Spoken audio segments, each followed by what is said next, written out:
Hi guys, and welcome to your daily tarot reading for Thursday the 17th of October 2019. Thanks for joining me. I'm using the Ethereal Visions Illuminated Tarot deck for today's reading. Let's have a look at what the cards want you to be aware of. I hope you're having a wonderful October so far. Happy birthday to all the Libras out there. I just got off the phone with my sister. I just congratulated her on her birthday. So let's have a look at what the cards want you to be aware of today. And these readings are for all signs of the zodiac. They're for everyone who watches. And the cards give us a kind of idea of what we need to look out for on the day so we can avoid the pitfalls and we can maximize and use opportunities as they come along. Okay, so today we've got swords and wands. Six of Swords, the Queen of Swords. Swords is the element of air. It is a masculine element. It has to do with thinking, making decisions, cutting things, cutting the cord. Actually, it can be used as a weapon. It can be used as a way to defend yourself. It can be something you use to draw a design with. So very much about building, creating. That's what the masculine is in the tarot. It's about physical strength and being able to create things. The other element we've got is fire, because we've got the Four of Wands here, and that is also a masculine element. Fire is about your life purpose and what makes you feel alive. It's what gives you that sense of passion and desire and ambition and drive and motivation and joy and enthusiasm, all those wonderful emotions and all of those things that really drive us are ruled by fire and this male element of fire. So we've got a lot of masculinity here, even though we have the Queen of Swords, thank goodness, because she softens this a little bit. But when we have this much masculine energy, we have the potential for conflict as well, because the stereotypical interpretation of the masculine is to build, and obviously, if you're building something, then you're encroaching on some other man's territory who wants to build something. So there's the potential to clash with other people. So the first thing to do is to be careful what you're thinking, because what you think becomes what you say, and then what you say becomes who you are, and then who you are becomes your life. And the law of attraction, I know people are like over the law of attraction, and it's like, oh, you know, that's so last decade, The Secret, whatever. Screw the law of attraction. I mean, whether you're into it or not, whether it's trendy or not, it's just a fact of life. The law of attraction exists. If you think beautiful thoughts inside your mind and you're happy, you're going to have a beautiful life. If you think negative thoughts and you're consistently negative in your life, then you'll experience negative circumstances in your life. And just do this. Go to socialize with some people. Try this out. Hang out with a couple of people and just listen to yourself talk as you're getting into the conversations, and try and put the conversations into either positive conversation or negative conversation, and you'll see where you are. I did that for myself, and I was surprised of how much of that stuff was negative. And that's something that I would then work on, because I want to exude positivity so that my life is positive back towards me. Now, the Six of Swords indicates a journey and taking your ideas and your thoughts with you. So it's about moving on with your life and setting new goals and saying, I have an idea, I want to realize this idea. For instance, I want to get married in this church on the top of the hill with the beautiful cumulus nimbus clouds. Yes, so that may be your desire, your drive. So you want to do something. So first of all, when we want to do things in life, we usually have to get other people involved, because as human beings, we have to relate to one another to get things done. If you want to build a church, you need a builder and you need an architect and an engineer and so on. So he's setting goals and he's going towards them. He's kind of even he's looking over his shoulder at the goal. It's interesting that he's not directly facing it. He's kind of got his back to it, like he's protecting himself from where he's going. So he's already going into a situation with preconceived notions and ideas. And you may find yourself going into a circumstance. The Four of Wands is a doorway card, and it leads you into some sort of event, a wedding, happy kind of coming together. It's 11-11. It's when two people, soulmates, meet and they make a commitment, and there's joy and there's love in the air. So any event that kind of contains, or the essence of those events is similar, so a fundraiser for charity, for instance, anything like that is the Four of Wands. And it's a social occasion where there's a lot of joy and love and happiness, and it's overseen, and kind of the stamp of approval from the higher realms is on this. So he's going into this situation with hidden preconceived ideas and notions, and he's going into a really happy situation, and he's going to force someone in that community to make a decision, because he's a kind of unwelcome addition to the club. So the Queen of Swords often is depicted as having a severed head at her feet, because the Queen of Swords has to make some really tough decisions. She's a judge. She's got this, it looks like a white parrot to me, to be honest. So that would indicate that she's a role model that's worth mimicking. How about that? But I think it's meant to be the peace dove. So she's really making judgments for the freedom and the peace and the safety of the people she represents, i.e. citizens of a country who want to feel safe in their own homes. And she makes the decisions about criminals who break the law, whether they go away off with their head, or whether they're put away, locked up in a jail somewhere, or whether they're set free. That is her judgment. And the Queen of Swords indicates someone who's incredibly intelligent and incredibly quick and switched on and on point. And so does this. So even though this is kind of slanted negatively in a sense, it's all about thinking and ideas, and someone who stands up for their ideas and what they believe in.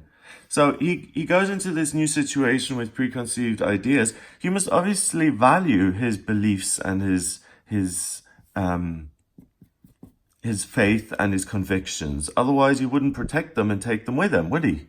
He's got a choice. He can throw those overboard if he wanted to make a complete fresh start.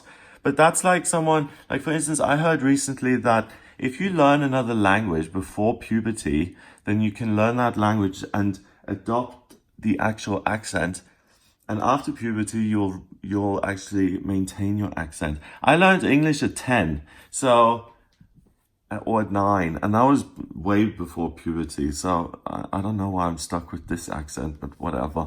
Anyway, Six of Swords is a journey, so you may want to do something in terms of your ideas. The best way to use this is, rather than to go on a journey and to make nice with people, focus on your ideas and stay home. I'm saying that not to be facetious or dismissive, but if you're not going to be willing to learn, and if you're not going to be willing to be open and take part in the revelry and the joy and the celebrations, and you've got your own agenda and you bring everyone else down, then why bother?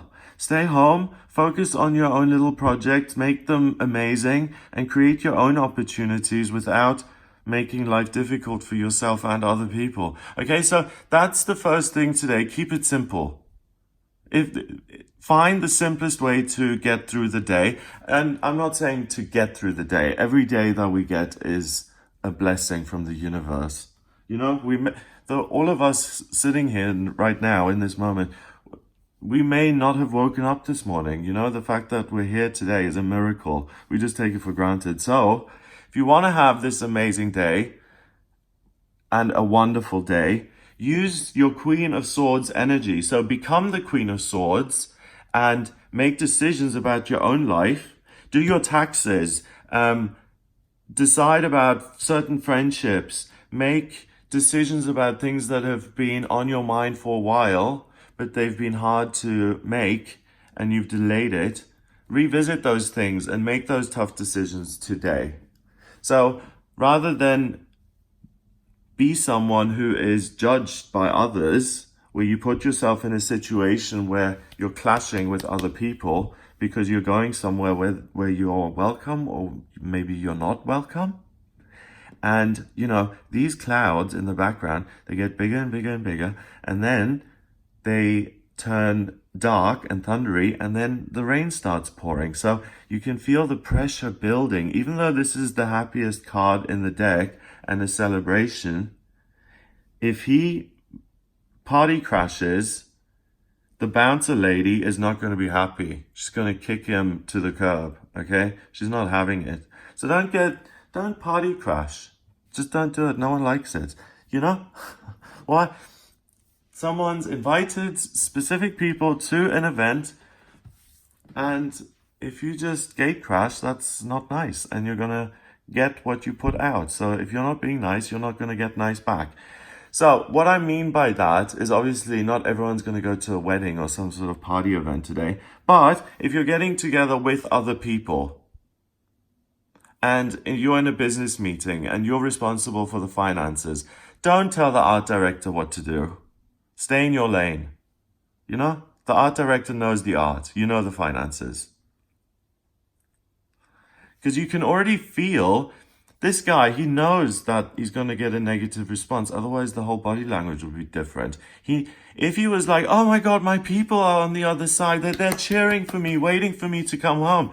He would be facing that other side and waving and saying, hello guys, I'm back. No, he expects that he's going to face some resistance, but he's going into a happy situation. So you can potentially be the bad guy here today if you don't stay in your lane. So you tread on someone's toes, and if you tread on someone's toes, they're going to tread back harshly today. Okay? So today, really watch what you're saying and what you're doing, and try and stay in your happy place. So your celebration, your people who you get on with, your close friends, your family, your group of friends who you like, the work that you enjoy doing, the exercise that you enjoy doing, the activities you do in your leisure time. Focus on those thoughts and those things, and also manifest the beautiful, wonderful towers that you're going to build in your life, you know, the new areas of your life that are going to become more concrete and important because you're facing the future and you're being really positive and you're making space by using the Queen of Swords energy, by being really decisive, and you're cutting the dead weight and you're going on a journey instead towards heavy lifting, building something that's going to last for your lifetime and your descendants. If you build this kind of church complex, you know, people will use that for hundreds and hundreds of years. So you have a choice today. You can either really create something that stems from your brain that's going to be an absolute masterpiece, and it comes via your ideas and via the way you communicate, and you can really build something that is going to be celebrated. So a short story, a poem, a textbook, like poems. I know a Sylvia Plath poem and a Dorothy Parker poem, kind of off by heart, not because I studied them so much, but because they were so powerful and they just hit me and I loved them and they just touched a nerve. So you're able to express yourself in that kind of way where you're expressing a universal truth that other people can relate to, and it's going to have a happy outcome, because when other people can relate to something, then you're building bridges and you're making connections. So let them, if you're going to be around a lot of people, let them come to you rather than you going to them with a bunch of ideas and a bunch of criticism of how they should run their life. Instead, mind your own business in a sense. Really, really use this as an opportunity to create this masterpiece, because sometimes we're on point. Sometimes I do readings and sometimes the words just flow and sometimes I stutter. And I don't know why. Did I take my fish oil capsules one day and not the other? No, I don't know. So who knows? It's the stars, it's the energy. That's why I do these readings. And the cards are saying you are super, super on point when it comes to your mind, your intellect, and the way you think. So use that to create something concrete that's going to bring you joy in your own life and make yourself happy rather than unhappy by bulldozing yourself into a situation where you have a bunch of conflict with other people. 6 and 4 is 10 and 1 is 11. 11 is the master number of service. And here we have 11, 11. So it's 11, 11, 11. So you can really, it's a test. It's a seesaw this day. So it can be really bad. You can have really bad conflict with a lot of people, or it can be really great. You can turn your back on other people in a sense, focus on your ideas, write the book and get the Nobel Prize for Literature a couple of years later, because today you decided to use the energy in a constructive way rather than to waste it. So be of service to yourself and of others by using your intellect and try and capture it in something tangible. Writing, podcast, video, whatever. Have a lovely day. If you'd like a personal reading with me, please get in touch via my website. It's gregoryscott.com. Click on the readings tab to order your reading. I use the tarot, astrology, and numerology in my personal readings, and I can answer any of your questions. Hit the subscribe button if you like this video, and please share the video online if you're feeling generous. I'd be ever so grateful. Have a lovely, lovely day, and I'll speak to you tomorrow.